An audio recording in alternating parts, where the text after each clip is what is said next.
20 तक हो गया था, अब देखो 21 से, ठीक है, 20 तक ऑब्जेक्टिव हो गया था ना टोटल। अब 21 से क्वेश्चन देखो ध्यान से। संविधान की धारा 21 का संबंध किससे है? तो वन्य जीवों तथा प्राकृतिक संसाधनों के संरक्षण से है, ठीक है। संविधान की धारा 21 का अनुच्छेद किससे है? वन्य जीवों तथा प्राकृतिक संसाधनों के संरक्षण से, ठीक है। आगे ध्यान देना। अब है घाना पक्षी बिहार किस राज्य में अवस्थित है? यहाँ पर बिहार नहीं बिहार होगा, क्या होगा? बिहार, ठीक है। बिहार नहीं क्या होगा? बिहार, यानी घाना पक्षी बिहार किस राज्य में अवस्थित है? तो वो है तुम्हारा राजस्थान में स्थित, ठीक है। राजस्थान के भरतपुर जिले में स्थित है। कहाँ?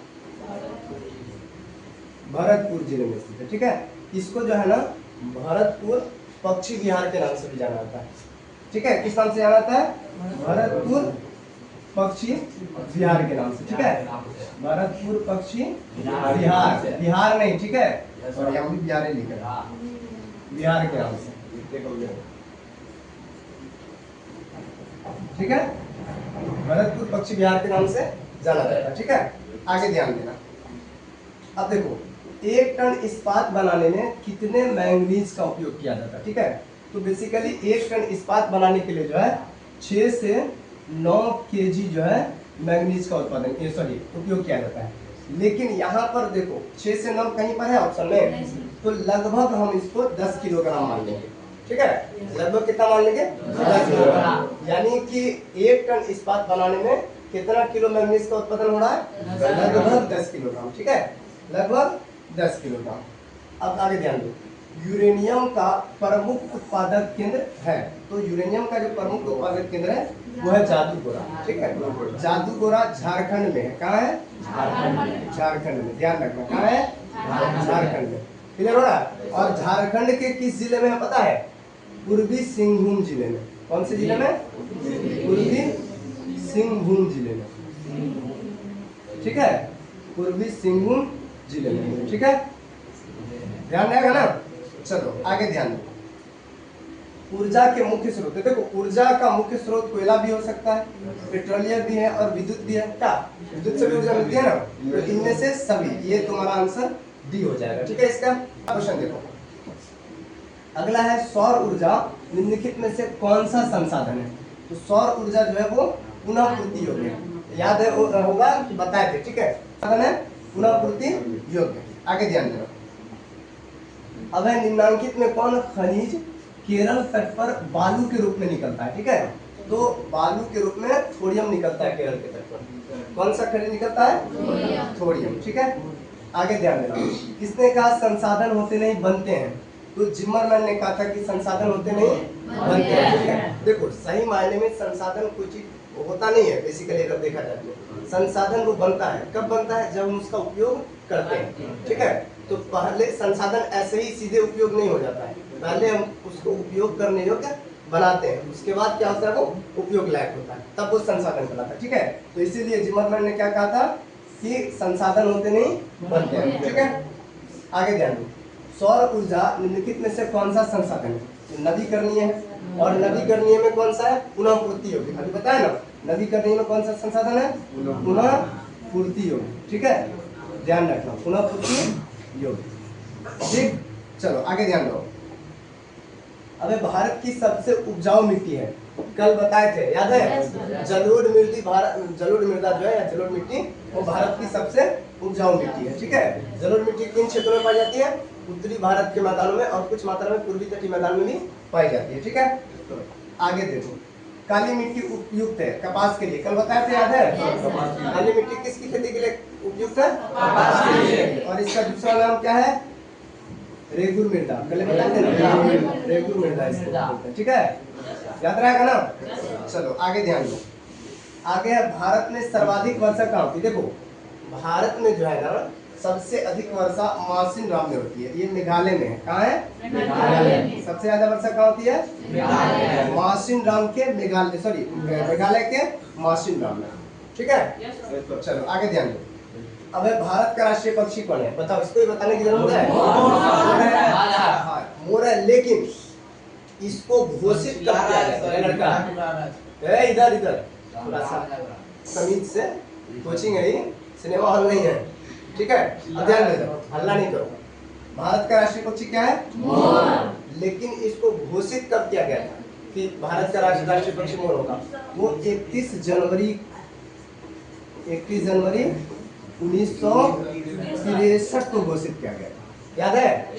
31 जनवरी 1963 को घोषित किया गया था कि मोर जो है वो भारत का राष्ट्रीय पक्षी होगा, ठीक है? चलो आगे ध्यान दो। पीतल बनाए जाते हैं, देखो पीतल एक मिश्र धातु है, ठीक है? क्योंकि ये दो से अधिक या दो धातुओं से मिलकर बनता है। दो धातु कौन कौन है? तांबा और जस्ता, ये दोनों से मिलकर बनता है। इसमें तांबा जो है वो 60 से 70% होता है, ठीक है? और जस्ता जो है वो 30 से 40% तक होता है, ठीक है? यानी तांबा और जस्ता मिलकर क्या बनता है? पीतल। और पीतल इसीलिए क्या है? एक मिश्र धातु। क्या है पीतल? एक मिश्र धातु। चलो आगे ध्यान दो।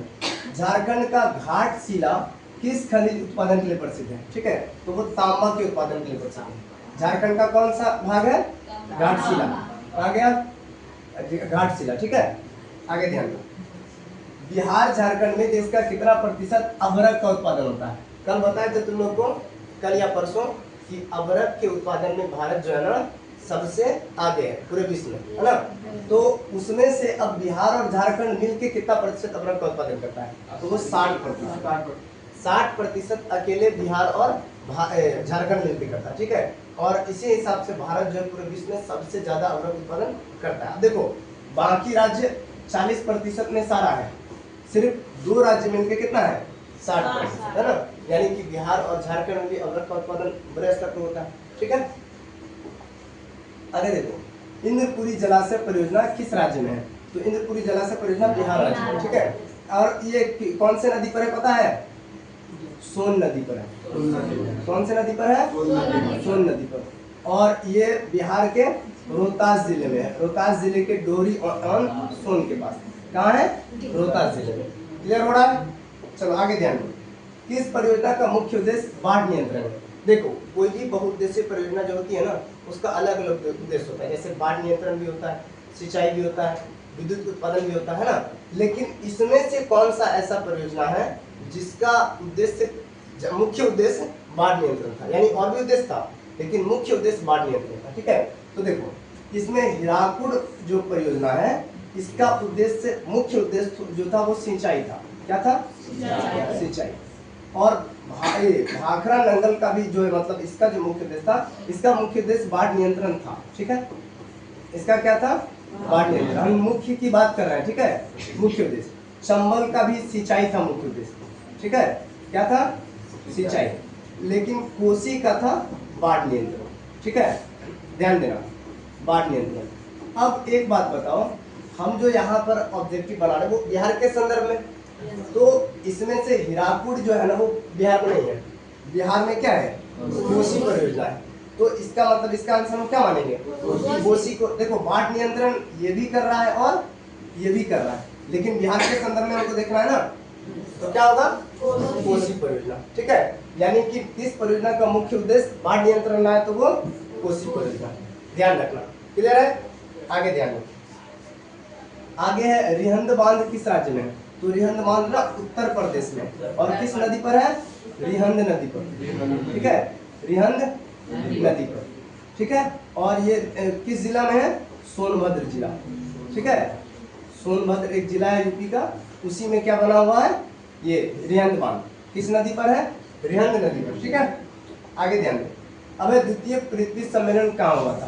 द्वितीय पृथ्वी सम्मेलन से पहले तुम लोग प्रथम पृथ्वी सम्मेलन बताओ कहाँ हुआ था? पता है ना कहाँ हुआ था? ब्राजील के रियो जी जेनेरियो शहर में हुआ था। और कब हुआ था? 1992 में। तो उसके बाद जो है ठीक 5 साल के बाद 1997 में हुआ था न्यूयॉर्क में। कहाँ हुआ था? न्यूयॉर्क में, ठीक है? न्यूयॉर्क संयुक्त राज्य अमेरिका यानी अमेरिका का एक शहर है, जहाँ पर क्या हुआ था? द्वितीय पृथ्वी सम्मेलन। कब हुआ था? 1997 में। क्लियर हुआ? चलो